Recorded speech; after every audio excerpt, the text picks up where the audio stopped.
Welcome to TPK.Talks, where various members of the TPK community are interviewed or do the interviewing. Today, I am here with Juan VO. Juan, do you want to introduce yourself?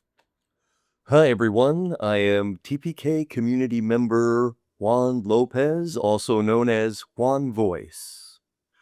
DM at Tank Brewing every Tuesday. That's where you can find me. And probably find me at a lot of the other locations too. So make sure you check the Instagram, TPK.Miami, and check out all the locations that are available. Nice plug. Hopefully it's still valid whenever this goes live. My name is Brian Harrison. B-Rye in the chats if you see me. B Danger Harrison, all of those things. And today I am here to interview Juan for his part in our new TPK actual play series, Tales from the Temple of Elemental Evil. Ooh. So we're going to start at the beginning, so it'll be kind of informal. First off, these are my questions for you, although some of them are self-explanatory for myself. I picked Juan, and there was an audition process, kind of, as we were looking at various members of the community. The TPK TV, just to give you guys an understanding of where we're coming from, is to showcase various members of our community who we think are excellent role players and can tell a great story on camera, which is unusual. We're usually a live play show, like just guys and girls hanging out in a bar for whatever venue we're happen to be at, playing D&D as you do, just in a public setting. And this is an opportunity to craft a story that's going to be then shared with the wider world. So in our first iteration, the Temple of Elemental Evil, we wanted to take an old adventure and give it some new life. And we brought 4 amazing role players from our community. And we're going to start our interview series with Juan. So Juan, what were your first thoughts when I asked you to be a part of this project? My first thoughts when you asked me were a combination of 2 things. Number 1, how excited I was for this, because I've never done something like this before, and it's right up my alley as a voice actor, right up my alley as someone who loves Dungeons and Dragons and who loves the community. So I was filled with excitement. But then immediately after, knowing you as a DM, I was filled with dread. Because I knew, okay, gosh, this is going to be like the first live production that I'm going to be a part of. And I need to roll a healing class. I need to roll some kind of healer because I need to make sure that we can actually survive this thing. Because I knew whatever he was going to throw at us, it was going to be dangerous. And our characters were going to be in a lot of trouble. I do like to have the adventurers run on that edge, that knife edge of like, we are on the edge of survival. We are going to die. We are our last resources. And that was really the theme of this when I gave you the sort of the pitch of what we were going to do. When I first said, what was a horrible experience or what dangers untold had you experienced that were not going to be on film? What were your thoughts about scenes that you wanted to play out? Oh, geez. Unfilmed scenes, these were all just my character, Swan La'Ke. Oh yeah, you know what? Let's back up a little bit and do an introduction. Who is your character?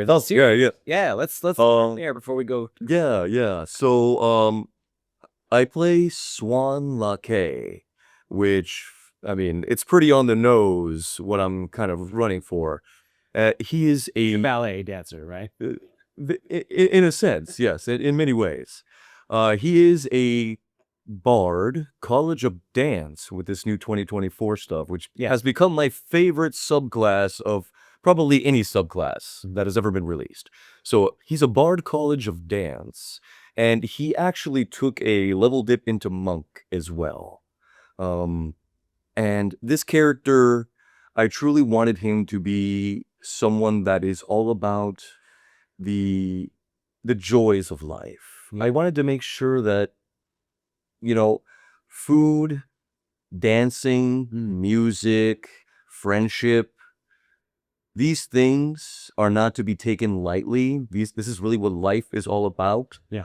And I wanted to make sure that even in a deathly scenario, as I mentioned, a harrowing adventure that was going to befall us, I wanted to make sure that my character could bring some kind of light, bring some kind of reminder of what we're fighting for beyond, the big overarching darkness or evil that we might come across. That no, it's fighting for that next meal. Yeah. Fighting for our, that tomorrow where we can spend time with each other and actually have a conversation around a campfire instead of, hey, get away from that, it's gonna explode, and then just, yeah. And I think during the series, that came through. I think we had a lot of campfire moments that were driven by the players' asks, because I wanted this to be a collaborative experience. And a lot of this I had to build up. You brought up, you're like, I want to have these campfire moments. I want to have where our characters are sharing a meal, sharing a story, sharing our woes or our joys or our secrets or our fears. And so that became a part of this adventure. Yeah.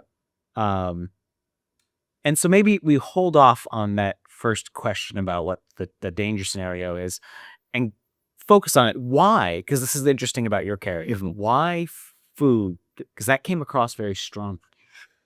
So, I mean, he's a college a part of dance, right?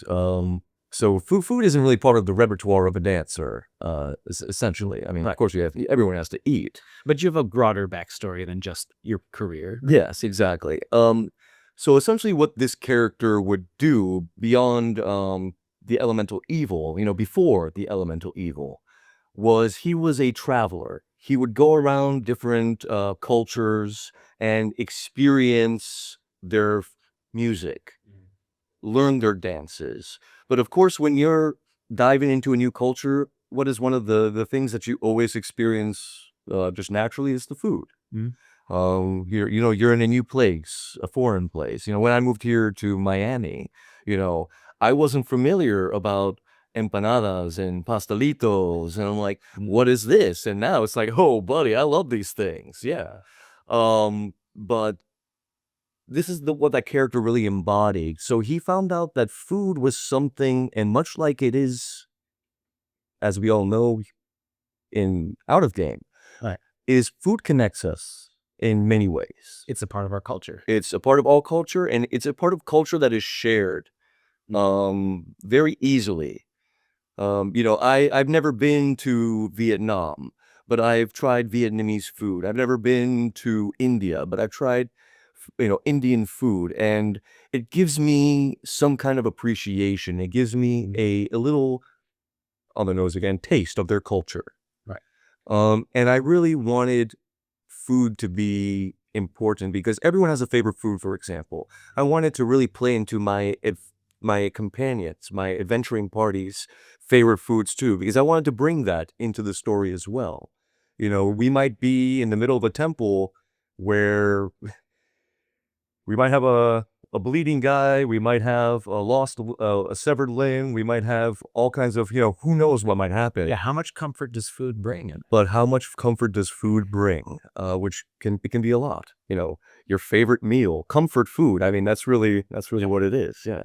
And as you'll see in the series, and I don't remember exactly which episode it is, but some moments are very bleak, and those moments of food are really all that the characters have to go on. Oh yeah.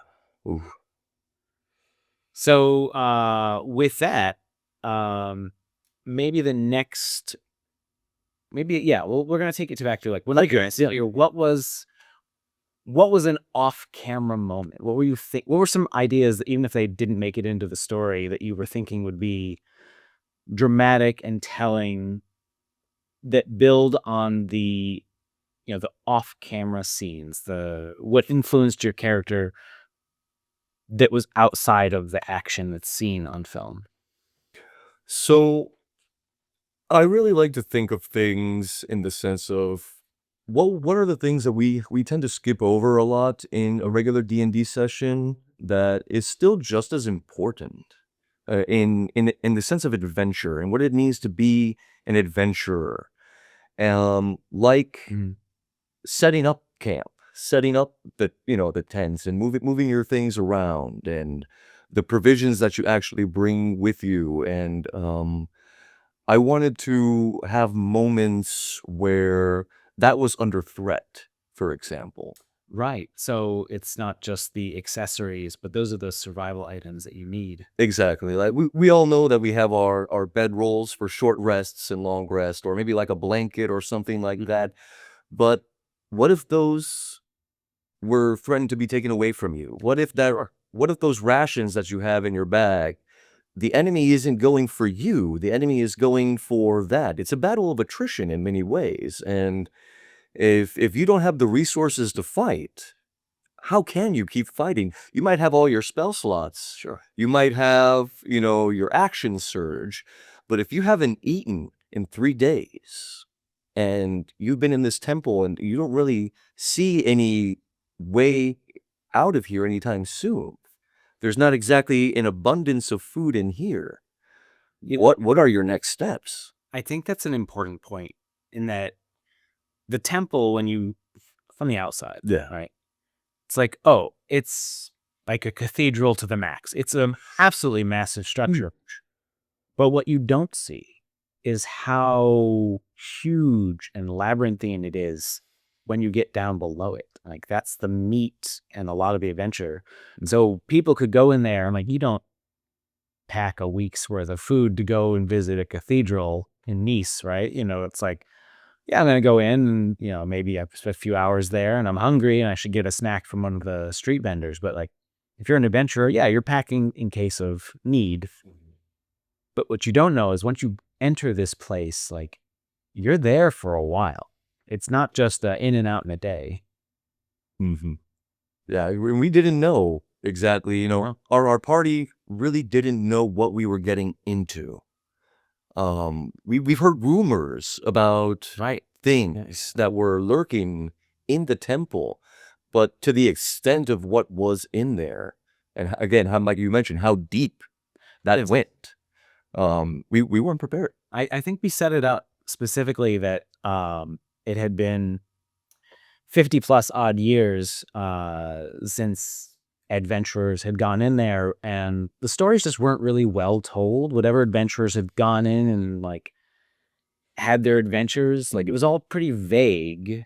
And so the actual layout of the experience was totally unknown to the party as they were going in. Like they were really taking the initiative to, and yes, in the game terms also.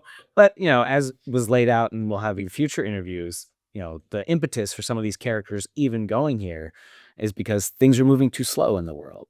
Danger is not waiting for you to figure out your politics. Mm-hmm. And sometimes when things don't move fast enough and then things start moving too fast, it really takes you for a loop, which I think is exactly what happened. Yeah, so we don't have our other players here in this interview. We're doing this little one-on-one tete-a-tetes. One-on-one. One-on-one, yes. What, and I felt this was really important with your group. I asked for you all to develop relationships with each other, right? Yeah. Before we even sat down at a table. And I think the process went very well. But who did Swan bond with or have particular attachments to? It could be one or more. Oh, geez. The easy answer is I want to say a little bit of with everyone the most, but I mean, I guess the character that I bonded most with would have to be Maya's character. Yeah. Yeah, That's what I felt. Yeah. Maya played an amazing reborn human that was stripped away of a lot of the things that made life enjoyable, like the sense of taste, sense of, maybe purpose. You know, I was revived. I don't want to get too much into the backstory, but as a reborn, Yeah. she was kind of thrust into life once again, but without all of the, I guess, pleasures of life and the little things that my character, as I mentioned before, really tried to drive home that these things are important. And tapping your feet to a nice beat and getting warm. It's cold outside, but when you warm up in a campfire and it's cold, there's a certain nicety to that. Drinking that hot cup of tea that warms you on the inside too. There's a really nice part of the human experience, or just the experience of life. And her character, again, robbed of all of that. And my character felt almost compelled to bring those little joys to Maya's character, and really build upon that. One of the main things was her sense of taste, for example. Yes. She couldn't taste anything. So my character, being so focused on cooking, really tried to make something that she can taste. And I found out that if I just pour on the spice, like maximum Scoville or rating, yeah. What's interesting is I don't know that it got played up enough with some of the other characters, because you can imagine, like, and we'll have subsequent interviews, but her character tasting something and be like, yeah, it's got a little peck, and then everyone else being like, yep, it's just like dragon fire. very cool. Let's see, what else can I ask you that I think is pertinent? What, or was there a moment that Swan felt particularly brave or particularly foolish? Foolish, yes. Foolish, okay. Foolish, easy. Brave, that's tougher. But foolish, I mean, just like me in real life, foolish is, I can have a laundry list of things. Without spoilers, I think there was a really dire moment for you. That's the end. Tobio. Oh, that might be our interview time. We're running a little bit short, so let's lightning round. Okay. Yeah. What was a moment of high emotion for your character? A moment of high emotion was, again, without giving too much away, there was a moment around the end where I started seeing my allies drop like flies. Oh wow, yes. There seemed to have been something that we couldn't figure out what was exactly taking us out or how it was taking us out, but we were getting taken out somehow. No. And All right, like what is this like? yeah, Let's try to do the best. What was a moment or I don't want to. The thing is, I don't want to spoil too much. yeah, but I'm trying to like really like. but also I don't want to spoil it. So favorite character interaction. Favorite character interaction? Yeah. That would probably be with, again, my character Maya and the shopkeeper. And that was an episode one. That was fun. That was okay. I want to trace back to the foolish, because I think I have a good foolish thing. Sure. It's more mechanical, gameplay mechanic. I had forgotten to use bardic inspiration. That was like, and that's a cardinal sin. That is a cardinal sin as a bard, to forget to use bardic inspiration. But forgotten all the same by players around the world. Sure. Like, hey, did you know that you could have inspired your companions? It's like the whole point about being a bard, kind of. But yeah, so foolish, definitely that. Absolutely. Yeah. Character interactions, emotions. Is there anything you wanted to ask me about that we didn't happen in the story, or that wanted more information? Okay. I know we ended on a bit of a cliffhanger at the very end, but All right. again, without giving away too much. Without giving away too much, I would like to say, do you think that we'll be able to tap into actually seeing the other chambers of this? I know that we've already seen a couple, But as players, do you think we'll be able to go into a couple of these other chambers of elemental evil? If we continue on in this, maybe, but I think the story as it is nicely wrapping up in the arc that we took. Okay. Without giving away too much, I think it's so barbarous, but it's fine. I think ultimately the water temple is the villain, as it were, in this, the one that's, driving everything. Okay. And so that really is the arc that we followed in this story, Even as much as we could in this time. understood. So unless we were to do some sort of backstory, I don't think we're going to see the other aspects of this temple. If your characters survive this particular... That's the big if. Yeah. I don't know that we're going to go back to the temple, because there might not be a need. I was thinking we would want to go back. I don't think you'd want to either. So no, we may actually... I think that's probably the short answer. We probably won't see together. So I guess a better question would be, is there going to be any food that I can find in here for our party? Because we're basically empty on rations at this point. I think we actually played it out that we got the last of our food. Yeah. And there really isn't. I've been searching. I think there was a couple of points where I'm like, is this edible, or like, are there some fish in these waters or something like that? And I mean, right now, survival in the moment is your immediate need. So I don't know if you're going to find anything to sustain yourselves. I'm hungry. I'm hungry for more. Hungry for more. Yeah. Well, I think that's all we have time for on this first interview of our Tales from the Temple of Elemental Evil. Again, I've been Brian Harrison, B-Rai, and this is Juan Voice of many. And come check us out when we release episode 1. Hopefully this interview will be following the first episode of our Temple of Elemental Evil playthrough. And we look to see you again very soon. Yes, indeed. Check us out. TPK Miami. TPK Miami. Bye, everyone. Bye.